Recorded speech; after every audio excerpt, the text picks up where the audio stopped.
minuto uno, este Gobierno ha hecho una apuesta clara por los emprendedores.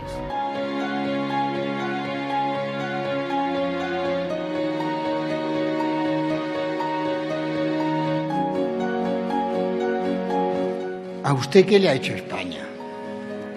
Somos un país que sabe construirse sobre sí mismo. Somos una Europa.